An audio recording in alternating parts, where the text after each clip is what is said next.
In the second half of the video, we're going to learn to balance redox reactions using what's called the half reaction method. So if I take an example, let's say I take some beryllium 4 plus ions and add them to tin plus 2 ions, I get some beryllium plus 3 and tin plus 4. And the question is this thing already balanced? And as an honors chem student, you would say, yes, look, I have one Ce and one Ce and one tin and one tin, boom, done. But the problem is, if I add up all my charges, I have a +6 charge on the left, and on the right, I have a +7 charge. And that implies that things have changed their charge. As I can see, my beryllium has gone from a 4 down to a 3, and my tin has gone from a 2 to a 4. So it's been oxidized, and my beryllium has been reduced. So I need to deal with that. I need to figure out why their charges were changed, and I need to solve that thing. So whenever you have a redox reaction, electrons are going to be exchanged between species. And electrons cannot be created or destroyed. So if something throws out 2 electrons, then those 2 electrons have to be caught by another species and absorbed.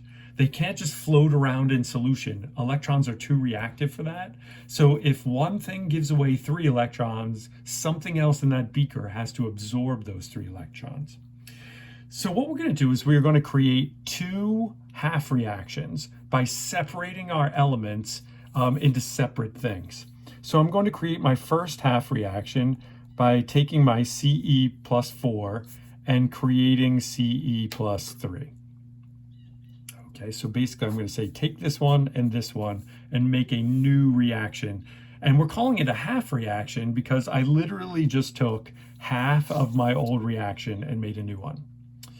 Now, +4 and +3 are not equal to each other. So if I put one negative electron over here, then my total charge would be a +3, and my total charge over here is a +3, and now everything is balanced. So what this says is that somehow there was one electron floating around in a beaker, and this Ce plus 4 absorbed it and became Ce plus 3. Now, let's take a look at the tin. The tin starts out as +2, and it becomes +4. Now, 2 and 4 are not even, and I can only add electrons. Some of you are going to say, well, can I subtract some electrons? You can, but chemists don't do that. They always treat them as being thrown out or absorbed as positive things. So in order to make this happen, I need to reduce the charge over here by adding 2 negative electrons. So my 2 minuses plus my 4 pluses will give me a +2 charge to match my +2 charge over here. And chemically what this is saying is when tin plus 2 becomes tin plus 4, it kicks out 2 electrons. Those 2 electrons need to come up here and get absorbed. But Ce only wants to absorb one of them. So what's going to happen here is this reaction is going to have to occur 2 times. Okay, so this is going to have to happen twice. So what we're going to have to do here is say 2 electrons plus 2 Ces goes to 2 Ce plus 3. Sorry, I did that +4. Now, the 2 electrons will conveniently come down here, and we can ignore them because the 2 electrons that came out got swallowed up. So they're gone. They have been effectively exchanged. And what I have left is 1 tin with a +2 charge and 2 Ces with a +4 charge become 1 tin with a +4 charge and 2 Ces with a +3 charge. So a 2 and 2 4s, that's a +10 charge. And a 4 and 2 3s is also a +10 charge. So I have 1 tin, 2 Ces, 2 Ces, a plus 10 charge, and a plus 10 charge. This thing is now balanced. Now that seems like craziness, but it is like the only reliable method for trying to balance redox reactions. Okay, I'm going to give you some rules. Oops, where'd my rules go? Hold on, I'm out of order here. Okay, here's some rules. If you are going to balance redox reactions, you need to do them in 7 steps. The first thing is, if you have H pluses or waters in the original equation that you're given, I want you to ignore them. Actually, I want you to cross them out. You're going to put them in later. They're going to be part of the process. And if you leave them in, you're going to get confused by like the ones that you added yourself and the ones that were there already. So I just want you to cross them out. Step 2, you're going to create your 2 half reactions, just like I just did, by separating the elements so that all of your one element is in one half reaction and the other element is in the other half reaction. Step 3, attempt to balance all of the elements that you can, but I want you to ignore O's and H's. Do not balance any O's or H's in step 3. Only balance your SEs, your CEs, your tins, your carbons, like ignore the O's and the H's. Step 4, you are going to add water in order to balance the oxygen in your reaction. And I know this sounds crazy, but I'm about to do an example problem that'll make sense to you. Step 5, if you have hydrogens that need balancing, I want you to balance them with H plus ions. And we're going to talk about why H plus in a minute, but it's going to be H pluses. Step 6, you are going to add electrons to balance the total charge in each half reaction.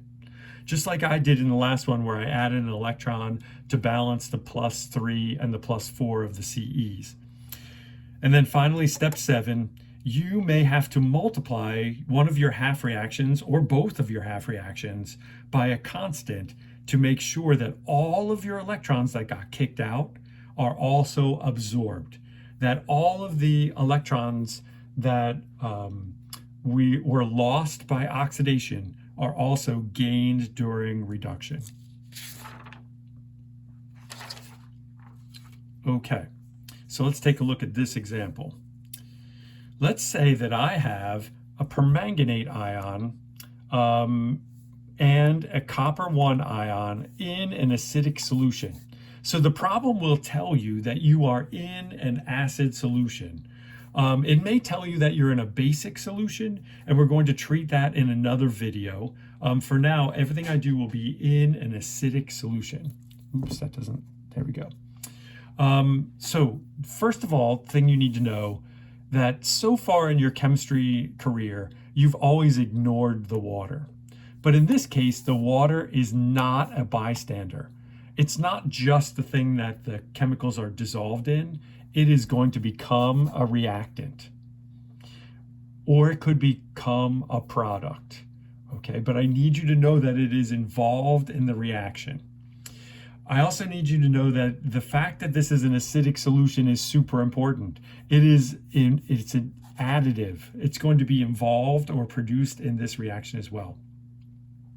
So in this case, we've got a reaction that has Mn and Mn. It's got Cu and Cu, but it's got O's on this side, no O's on this side. So if we have a reaction that seems to have an imbalance in oxygen, we are going to need that water. The water becomes part of the reaction so that it can actually provide the oxygens. And the fact that we are in an acid is because when we have hydrogen imbalances, we're going to need H plus ions from the acid. These things, the H plus ions, are provided by the acid. So I'm going to break this into 2 half reactions. Let's do the easy one first. Cu with a plus 1 charge goes to Cu with a plus 2 charge. The charges don't balance, plus 1 and a plus 2. So I need 1 electron right here. And if I'm kicking out an electron, that is oxidation. Now, the weirder one. So let's take the MnO4, the permanganate ion, and we're going to make it into a manganese +2 ion.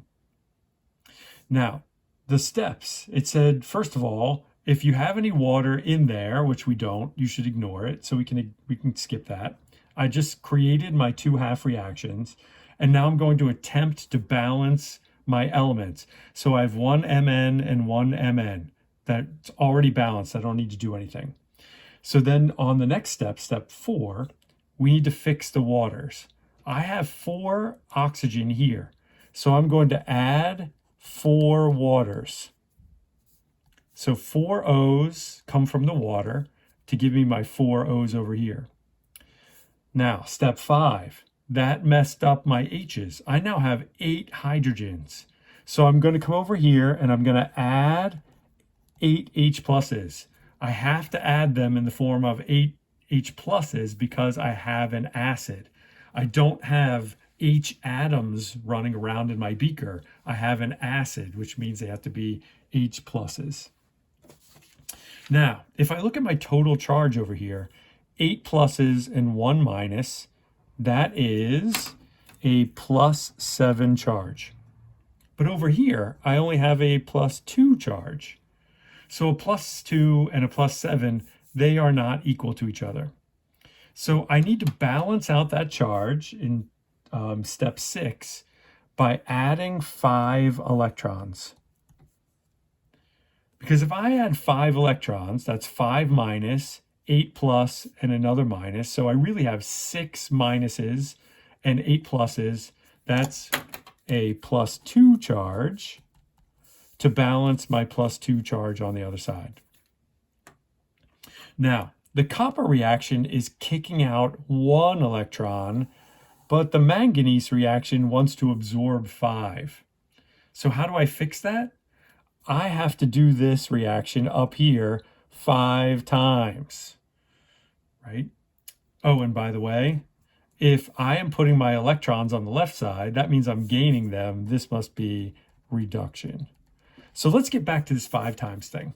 So I'm going to multiply this reaction by 5 and get 5 Cu pluses goes to 5 Cu plus 2 plus 5 electrons. And we'll cross out this part right here. Now, the 5 electrons that came out and the 5 electrons that went in cancel out. They're totally absorbed. On the outside, we never see that happen. And so what I have left here is my final product, which is 8 acid H's plus 1 MnO4 minus plus 5 coppers with a +1 charge, go to 5 coppers with a +2 charge, plus an Mn with a +2 charge, plus 4 waters. We can double check a couple things. I have 8 H's, 8 H's. I have 1 Mn, 1 Mn. I have 4 O's, I have 4 O's. I have 5 Cu's and 5 Cu's. And over here, we've already figured out that this side is a +2 charge. And this side, oh, I lied to you. Oh, I did lie to you. This side is 8 positives and 5 positives. That's 13 positives. And 1 negative is a +12. So I now have a +12 charge over here. And on the right side, I have 5 2's, that's +10, and another 2, which is also a +12, which is what I should have. Same charges on both sides. Let's look at another example.